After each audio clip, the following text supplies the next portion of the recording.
appropriate. The House is accordingly guided. I thank you. Minority Leader, what is out of order? Honorable Speaker, I just want to seek your indulgence. I've got certain issues I need to raise beforehand. Pardon? Certain preliminary issues I need to raise, and I want you to invoke standing order number 1 to address some of them. One, Honorable Speaker, is on the matter of the order paper. Honorable Speaker, if you look at standing order 29.5 in terms of defining special sittings of the House and the agenda thereof, Honorable Speaker, the implication of that standing order is that on a special sitting such as this one, Honorable Speaker, there may be a number of issues that have been lined up in the Gazette notice. But Honorable Speaker, you will agree with me that out of those many issues, there is always the anchor issue. There's always the anchor issue. And Honorable Speaker, my submission is that the anchor issue for this special sitting is the matter of the proposed dismissal of the Cabinet Secretary for Agriculture. And therefore, I want to plead with you to use your discretion under standing order number 1. I hope they will listen to me. Standing order number 1, to rearrange the order paper and to allow the matter of the proposed dismissal of Honorable Linturi to be brought forward, to appear at the very least as standing at order number 8. At order number 8. So that before we transact any other business, we dispense with the matter of the proposed dismissal of the Cabinet Secretary. That is 1. 2, Honorable Speaker, 2 is the interpretation of the Constitution, Article, Honorable Speaker, the interpretation of the Constitution, Article 152, sub-Article 9, read together with the Standing Order 66-7. Honorable Speaker. Honorable Speaker. Members, can I hear the Minority Leader? Reduce your consultations. I wish you could listen to me. Honorable members.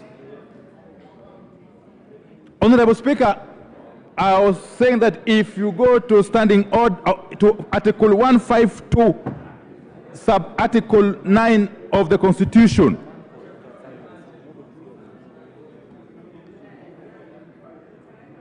and for the avoidance of doubt, Honorable Speaker, it says if the Select Committee reports that it finds the allegations A, unsubstantiated, no further proceedings shall be taken, or B, substantiated, the National Assembly shall proceed in the manner prescribed. Honorable Speaker, I want to remind the House that Parliament can act on its own in the plenary or through its committees.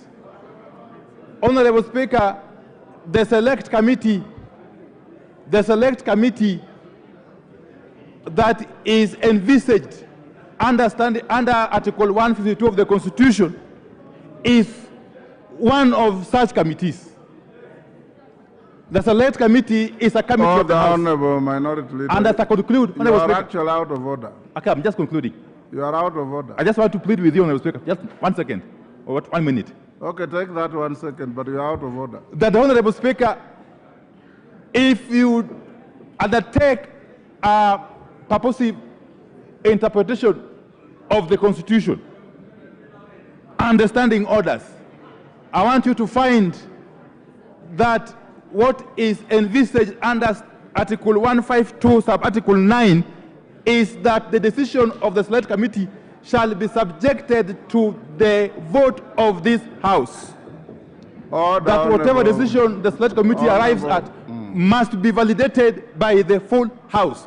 That is the import of Article 152, sub-Article 9. Honorable Order.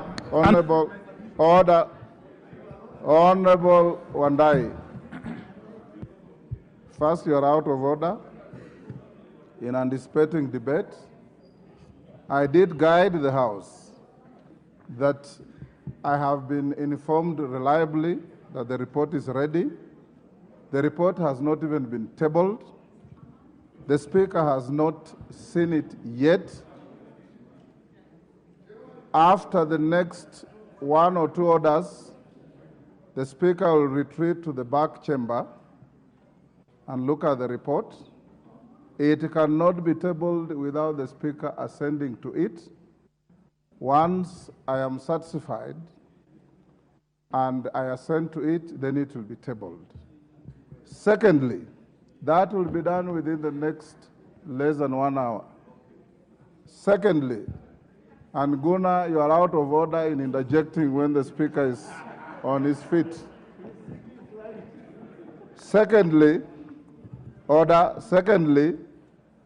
the minority leader is trying to bring to the attention of the House is water way under the bridge. The House already debated a motion, and the outcome of that motion was the setting up of the select committee. Unlike in the Senate, where in their standing orders, they provide that the House can elect to prosecute such a matter, particularly in relation to the impeachment of the governor, the deputy governor. It may elect to prosecute that impeachment motion through a select committee of the House or through the House sitting as plenary. That provision is not available to this House. This House, what is available in your own standing orders, is to have a select committee, which we put in place. That is where the minister appeared with his lawyer, from what I was reading, and that is where the prosecution was conducted. Now, when the report comes to the House, if the matter is found by the committee to be unsubstantiated, it ends there, dead on arrival. If the committee says the matter has substance, then level 2 will now be the House to deal with a fresh motion, which at the end of the day will require a simple vote to uphold or to reject. That's what the law says. That's what the Constitution says. So, Honorable Wandai, you are jumping the gun. It's unnecessary, it's unhelpful. Just hold your horses. Order, Wanjala. Order. Order, Honorable Wanjala. Order. Members, take your seats. Honorable Wanjala, take your seat. Take your seat. Order number 3, messages. Your leader has raised a matter which I have disposed of. Take your seat. What is out of order, Wanjala? And cite the standing order that you are relying on. Out of order. Can you cite the standing order that you are relying on? Order, members. Mr. Speaker. Order, members. Mr. Speaker, you used standing order to call us here today. Order, Honorable Angela, take your seat. You are getting into the realm of gross misconduct. When your leader, Honorable Wandai, stood on a point of order, he cited the standing orders, he cited the Constitution to prosecute his point of order. What standing order are you relying on to say what you want to say? Mr. Speaker, I'm standing up on a point of order number 1. Yes. Order. Order. Order. Order. Order, honorable members. Order. Honorable Wanjala. Order. Honorable Wanjala, thank you very much for providing comic relief to the House. Standing order number 1 does not apply. It only applies where a matter is not provided for. What you are dealing with is provided for under the standing orders. And any further interjections, Wanjala, I'll rule you out of. Order, Wanjala. Order. Honorable Wanjala, you may be excited about the matter, but be orderly. I've ruled you out of order. Take your seat and remain calm. Order, Wanjala. There is no time for you because you have no matter to prosecute. Take your seat.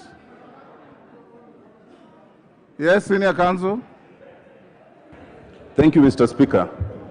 Mr. Speaker, I rise under standing orders number 1, number 66, and Article 152(9) of the Constitution.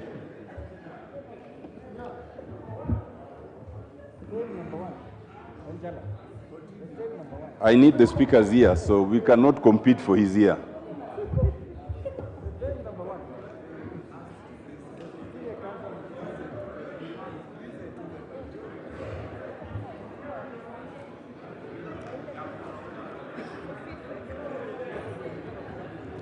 Mr. Speaker, I have cited...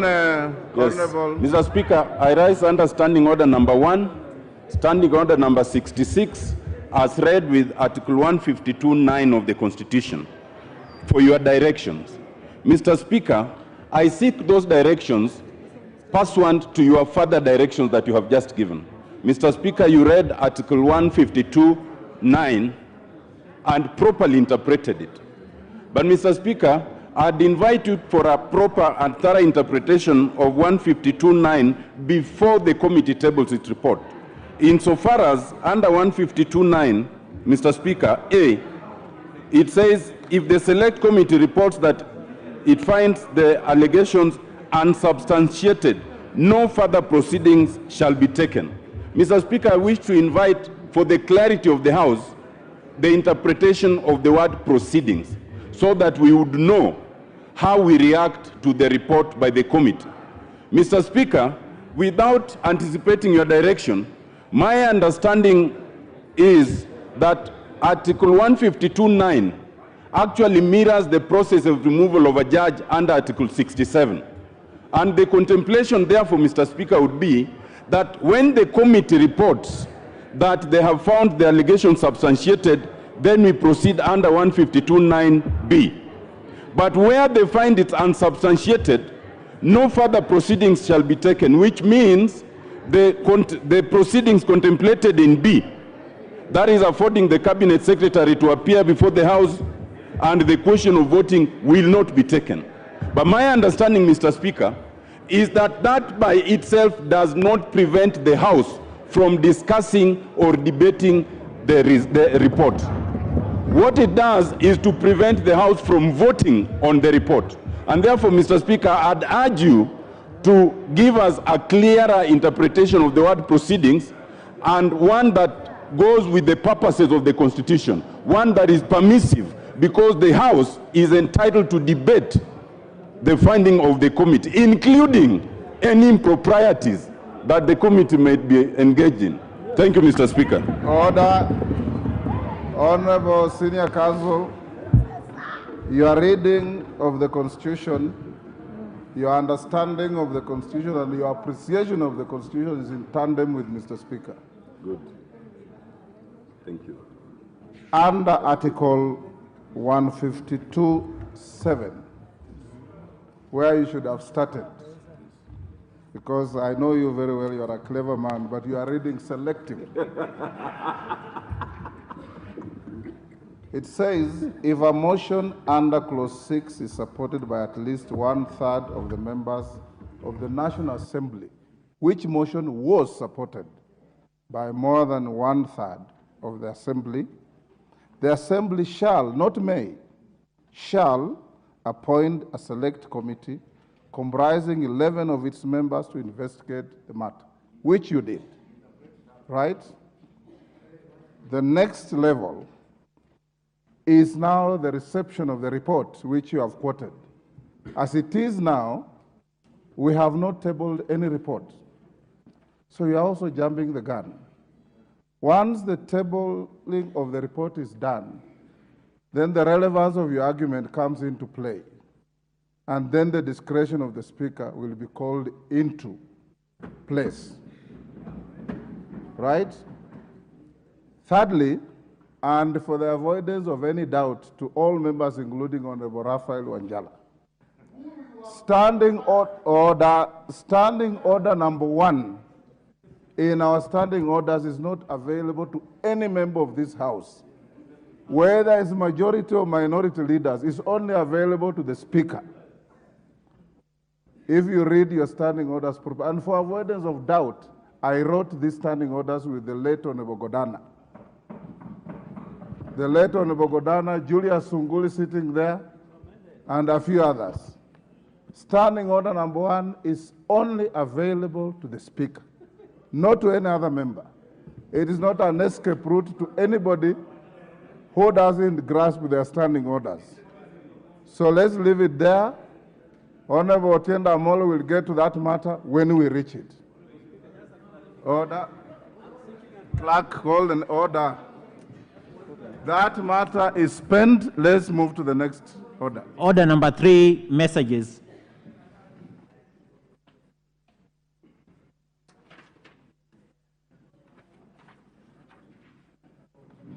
Honorable members, Honorable Machele, take the nearest seat.